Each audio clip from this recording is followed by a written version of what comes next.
Well, so okay, let's talk about what happened there, right? So it was a big wildfire, Hmm. right? They have the death count up to like 115 last I saw, but I feel like it's Yeah, going to climb. It's going to climb and climb and climb. That's yeah. I'm Northern California guy.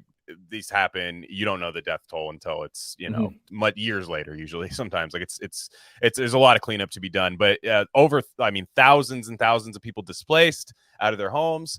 Now, before I get to like the really weird conspiratorial parts, what information did so you just had that information when you went to Hawaii? You were just like, well, there's a fire, and I thought Max Blumenthal was sending me on a nice vacation as a gift as a friend, but instead, no, I'm going to go to work. No, I go out there. I'm you. I go out there and who do you go? Where do you go first? I mean, who do you want? I saw you were talking to residents on your video and stuff. Yeah, yeah.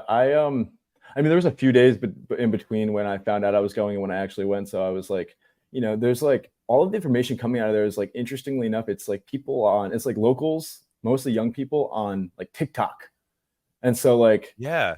that's really all the information you can get out of there is like, locals on TikTok. So I was on TikTok, I was messaging people, trying to meet up with people, asking where I should go.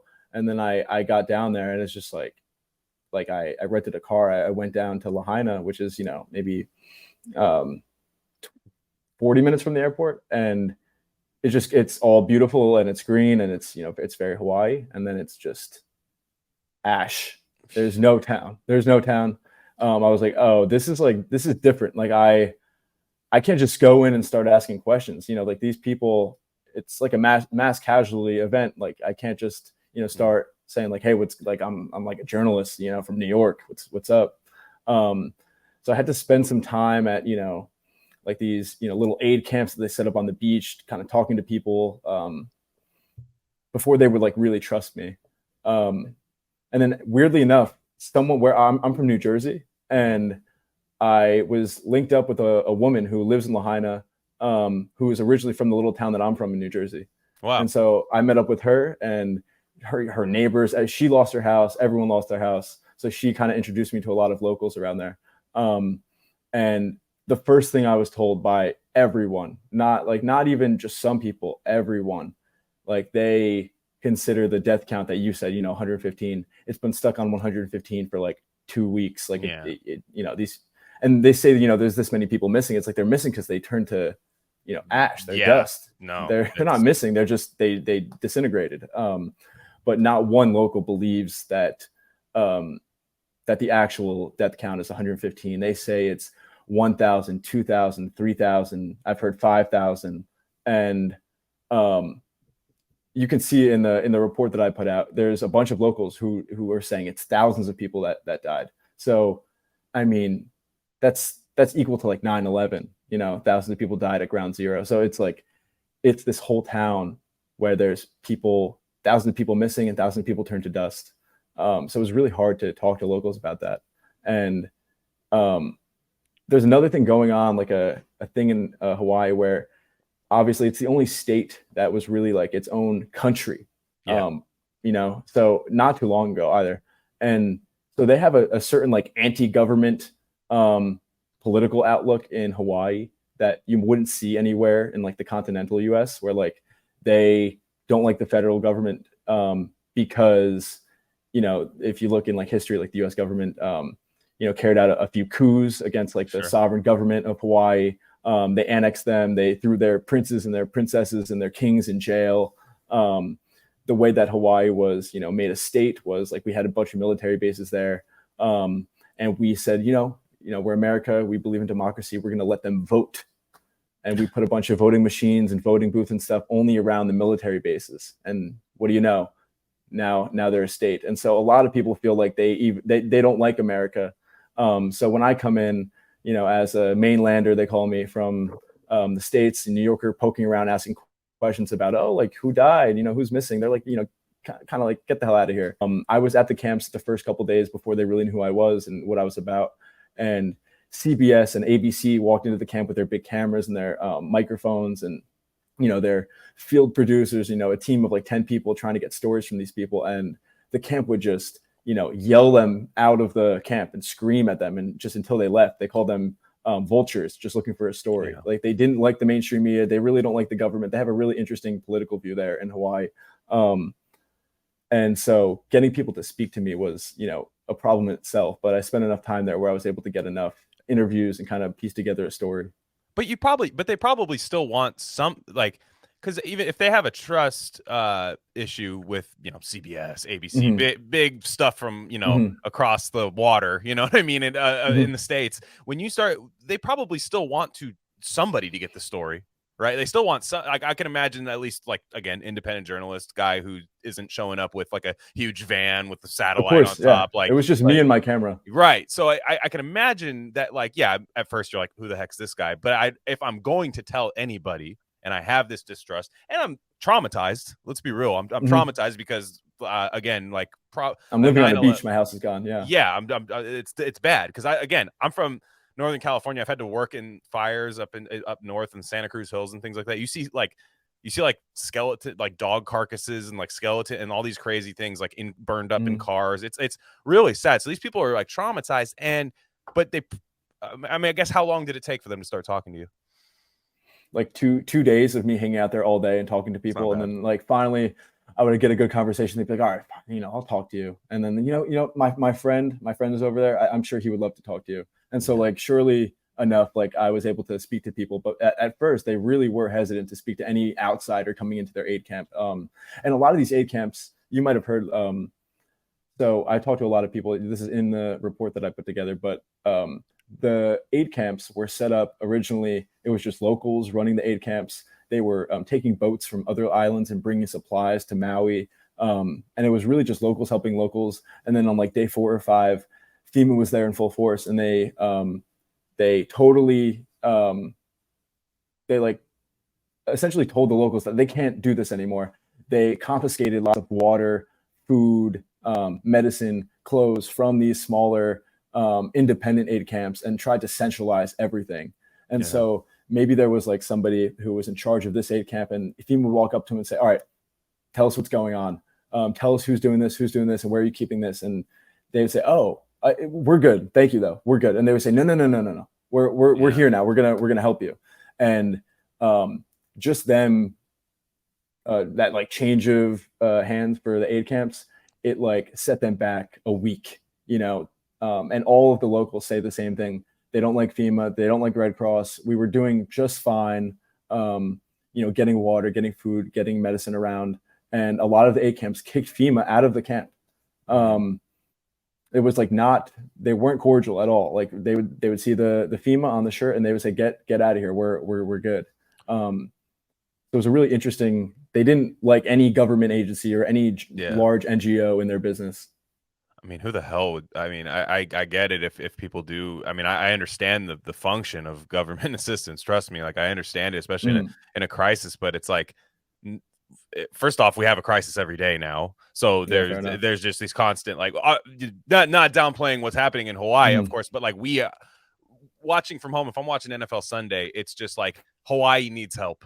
Hmm. You know what I mean? Hawaii needs help, please. You got the NFL head coach. Yeah. Hawaii needs help. Hawaii needs help. And like in my head, if I'm thinking, I'm just like, oh man, they're just having trouble getting out there. Hmm. They're having trouble, but it doesn't seem to be the issue. It's like, we're not that far removed from Hurricane Katrina, right? Like, and Hmm. all that stuff. We know, there's a lot of stuff when you ask locals about what actually happened during Katrina with like FEMA and stuff. It was not the story that you hear in mainstream media. And but I do find that interesting. They're kind of like a nationalistic kind of community there or something. Like, Yeah, because it, it was very nationalist, which is interesting because like it's all of these, natives, all of these brown people in Hawaii, and they still like they were flying everywhere you see an upside down Hawaiian flag, and it like you ask people and it symbols like a nation in distress, and you're like, oh, but it's a state, it's Hawaii's the state of America, and they're like, no, no, no, no, no, the kingdom of Hawaii, the country yeah. in distress. Like they don't even consider themselves a part of America right now, because they're not getting any help, and they really didn't vote to be a state in the first place. So it's a really interesting dynamic when you speak to people there on the island. Yeah, I know. We always tend to think as that just because geographic lines or like national lines and borders and things and all these things change, the people go with it. It's like, no, not always. I mean, there's a big like Polynesian Hawaiian community Mhm. in Northern California, and like they're all like, they know their history. Everybody knows the history Mhm. of like their culture. It's not just this like, oh, Eisenhower, bro, he started Hawaii, like this Yeah. is sick. Like, like it was like ever since then, we've been thriving. No, they acknowledge like what happened. Usually when the United States starts something or absorbs something, it's not usually done in the nicest way possible. I mean, that's just the way these things work. But If you even look at it, if you look at a yeah, map, it's like, what is that out all the like? That's a state all the way out there. Like even looking geographically at a map, like it's almost just as close to Japan as it is to the continental U.S. It's like it's really just an island in the middle of the Pacific, and it's like, and if you look at the maps that we see in high school, it's just like you yeah. have Alaska up here and you have Hawaii down here, and it doesn't click how far away it is from everything. No, not at all. And it would make a lot of sense why the U.S. would want something that's about halfway to Japan, Yeah, especially post World War II. They'll just be like, hey, bro, we're just gonna, we just want exactly. to be a little closer, just to see what's going on over there. Like it definitely makes sense. Like it almost seems like kind of like a satellite hub kind of area for like military offshoring and stuff. So I'm ignorant as far as military history in Hawaii, but I can imagine I know how some of it is. But what do they think started it? I mean, like, it's funny. Like, no one thinks that it was just a natural fire. They all Yeah. think it was a conspiracy to take their land. That's what they like. That's really what everyone. Whether you're talking to a 15-year-old, whether you're talking to an 80-year-old, everyone, and they're not on Twitter like us. They don't see Right. the internet conspiracies. They were there, and they don't believe the narrative coming from their own government. And what is is there an official, it started because of this, like an official narrative, like Transformer? The official narrative is that like power lines Power lines. blew over in the wind and it started the fire essentially. Okay. Yeah. So I was wondering if they even had one, because I haven't heard the thing, but of course the locals don't believe that. I mean, in California, that's how our like Paradise Fire start, was from a leaky transformer, which makes sense because California just kind of like doesn't update electrical infrastructure ever. Yeah, Like they just let it go. Like it does make sense. However, why couldn't it be both is what I mean. Like, like, because like, I don't know how else would you start a fire and make it look innocuous, and just look like nothing happened. Yeah. It's kind of like COVID in the way that, yeah, obviously it came from a lab, but like people say, like the argument, did it come from the lab? Did it not come from the lab? It's like, it's kind of like this, where it's like, it doesn't matter what actually started the fire. It's the fact that, they tried their best to make sure as much of Lahaina burned as possible. And now they're trying their best to make sure that they can't rebuild on the land. It's like what started the fire is almost moot at this point. It's whether it was natural or not, the cops blocked the roads out of Lahaina. They didn't let people leave. They made it really hard to leave Lahaina once the fire started. The fire hydrants were running dry. They were literally, and that's the New York Times reporting that. It's just the fire department would hook up to a fire hydrant and no water would come out.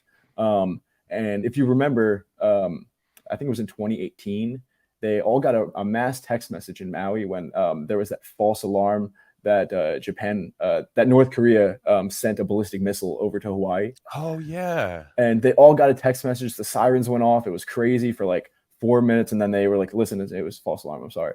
But this was real. And, thousands of people were dying. The siren did not go off, no text messages at all. And it's just like, to the locals, between the siren not going off, no text messages, the fire hydrants dry, the cops blocking people into Lahaina. It's like, I don't know. I don't care what started the fire. Why were they trying to kill us? Yeah, because if you just chalk it up, and I do want to get back to the where you were going there, but like it's easy to chalk it up for multiple reasons to just infrastructure, right? Mm-hmm. Because what does that mean? Spending. That's just more spending. That's just more funding, more spending. Does that ever reach that said power lines? Does that funding ever reach it? Nah, don't worry about it. But that can always be the case. I even see New York Times, like they end the article and it's like, actually the worst part about it is the changing climate. And it's like, that's the end of it. It's like, look, to me, I view this like a mass shooting in a sense, like where it's just like immediately there's calls for gun control, this and that. And then if you oppose that, they go, hey, people died, man, chill out.